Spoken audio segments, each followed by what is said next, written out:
What's up, everybody? Welcome back. We are going to do the stock market expected moves. A quick reminder, stock market is closed tomorrow. So if you are normally watching the Don Fran show for the Sunday night stream, we're not doing that this week because, well, there's no point. Stock market's closed tomorrow. We're actually going to do that tomorrow. So I like to do it before the stock market opens the next day, which is why, like, when I go live with my mentorship, it's every night before the stock market opens the next day, to kind of plan out our next trades. Talking about what I'm going to do tomorrow has nothing to do with the stock market. So we will jump into that. I also did just make a crypto video where we drew out the little green box, talked about that. That is on the Don Fran show. So let's jump into the expected moves really quick, which I know I was literally just looking at Tesla right before this. 650. It's looking rough. It's looking rough. Do we rally or how's this paying out? All we did was just bounce off the expected move last week for Tesla. What's the expected move? $54. We're gonna call it 54. Let's put it out there. Let's put it out in the universe. All right. Well, we got a little excited going to the top of that zone. That was a little bit awkward.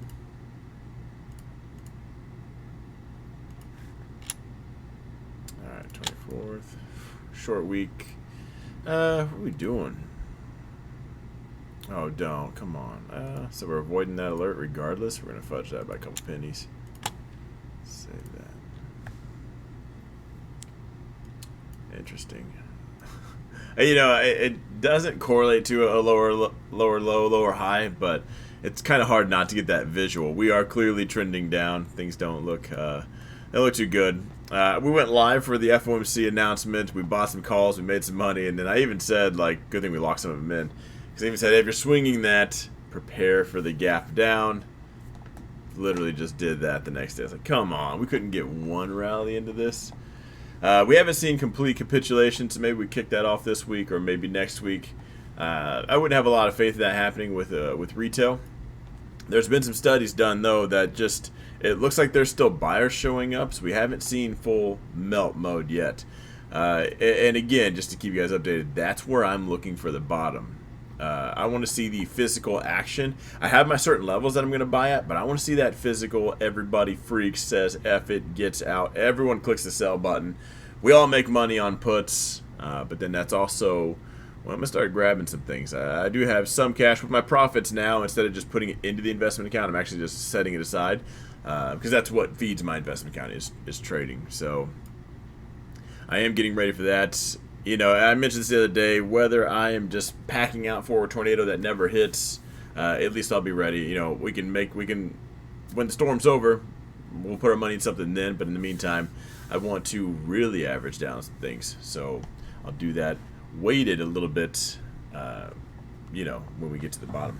What I think the bottom is, at least. All right, let's get the expected moves real quick. Let's turn and burn. All right, so the S&P 1216, QQQ 1144, 45, 1145. Easy to remember. IWM 675. Let's do this. IWM 2 standard deviations last week. Out of here with that.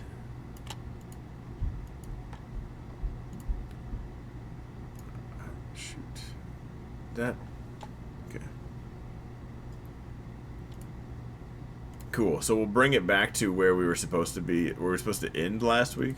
That's if we're even bullish. Let me know in the comments down below, guys. How many guys are bullish? I've fought this trend already enough. Like, I have short plays, but man, it would have been, looking back. I get this way sometimes. Like, looking back, I should have just kicked my feet, went short, kicked my feet up. It's nothing we didn't even call out too. That's what sucks. Like, that's where I get FOMO. It's like, not to be third person, but like, Don, you literally called this out. Why were you trying to fight this the whole way down? Because I'm really fried. Let me try to take advantage of both sides. Get a little bit up, get a little bit down. And then it sells off, and you're like, well, don't want to get in short now. The relief rally probably is around the corner, so you talk yourself into going long again. There's a bounce, a small one. You get your stop in the green, then it just laughs at you. You make a couple bucks. All right, the Qs. Come on. Well, that's closer. We'll cross that bridge when we get there, I guess, right? Going above that. All right.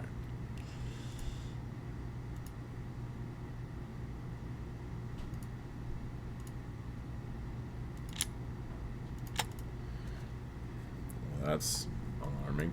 Now, for those of you guys that may have bought the trading bot, last week was the closest week we got. It was $31, by the way. I do need to add that.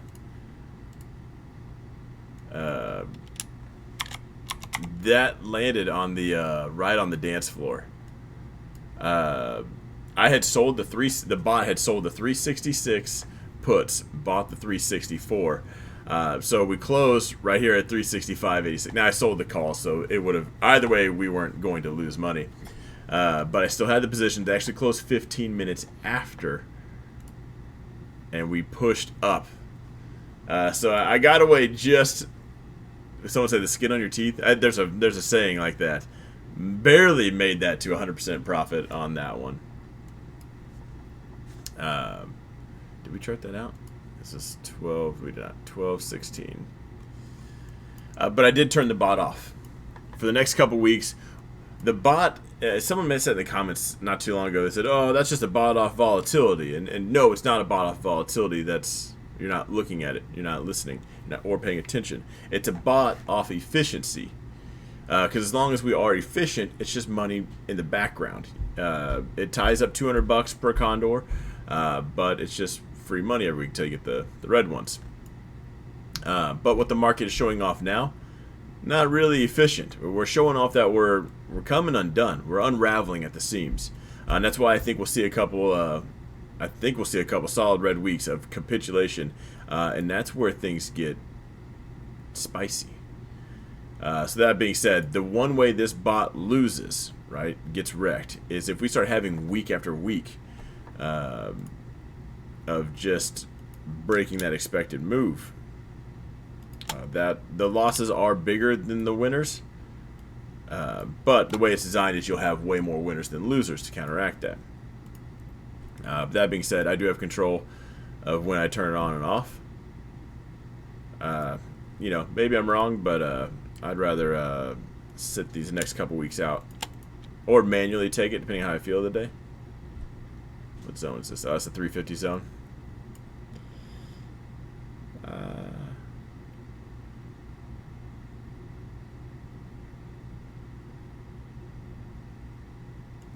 Yeah, and I know we were originally talking about this volatility box right here that we've seen for a while.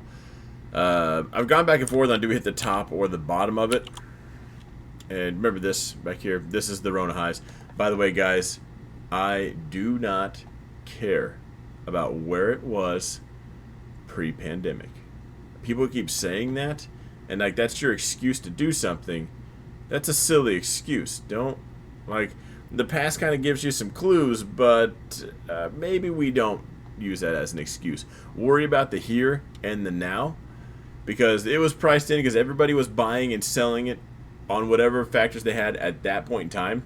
Right now, we're worried about buying and selling at the factors we have now, and right now things don't look good. We're talking about capitulation where we just get a couple solid red weeks and we jump off a cliff, which could send us. We could blast right past these. That's going to be more a, mindset. Again, more action than particular levels. When you see it just go from a rocky ride down to a landslide, you won't need me to tell you that day. I'm sure I'll make a video about it. I'm sure everyone will. But that'll be the bottom. And I wouldn't worry. Let that action stop. I'm going to have my yellow boxes like I always do. But again, if we're just slipping and sliding and there's just clear, that red candle just looks so fluid on your screen. Let it do its thing. If you're short, manage it. If you're trying to buy, watch it. If you're long, I don't know, surely you have a stop. If you're watching my channel, you have a stopping place because you've probably heard me make fun of you a lot. And I don't know what hurts worse, losing all your money or having me tell you I told you so 9 million times. Because I'm not like the other guys that are like, oh, go Tiger, I see why you did it. I'll just laugh. Say, why did you think that was a good idea? So I assume if you're watching my channel, that's not fun, and you have a stopping place. But anyway, that'll wrap it up. It's a short week. I don't know if I even have a prediction. I kind of thought we were oversold last week due for a relief rally, and I gotta say, I think I was right. Something we talked about a few videos ago was oil crashing us. There was a lot of big names, well, a lot of stocks already taken a hit. We already talked about like Peloton from $170 to $9 or $7 wherever it's at right now. People are like, man, how can the S&P, back when I made this video, the Nasdaq, I guess the Nasdaq and the Russell, they'd already crashed. The S&P hadn't. They said, how are we going to do that? How is the S&P going to crash? Like, how much further do those things have to go before we buy that bottom? So I was saying how the S&P can crash is everything else can chill. They can sit sideways. They can do whatever they want. But then oil's or I guess energy now. Amazon used to have more weight than energy, but not anymore. But no, energy is at some crazy prices, and if everything else sat still and energy crashed, you'll watch the S&P scoot right on down and hit that official crash mark, which at the time the S&P hadn't crashed yet. We were just talking about how it could happen. And I think a lot of things were green on Friday, but energy definitely wasn't. Oil dropped off a cliff, and I think that's what was dragging the S&P down. So that's why we didn't see that relief rally. Unfortunately, that's when it should have happened. Doesn't mean we're going to delay it. It just means we might be coming in hot regardless. That was like your one and only opportunity. At that point, it's more about the stopwatch than it was a particular price level. So that's going to be my opinion. I mean, I don't know. I think we got a green candle so far today. Yeah, I wouldn't worry about that. I'm loading up on SPXS and SQQQ. If we were to hit that zone, I'm just grabbing more. Until we get complete capitulation, I gotta just lean into some short positions. If we do rally, that would be cool. It would just kind of keep us, and I don't want to draw 9 million lines. We're already getting there. But you can see we got a pretty clear channel going on. So we can even talk about this one. We might even be green for a couple of days, and I'm just going to go short. I wouldn't worry about the stock market bottom just yet.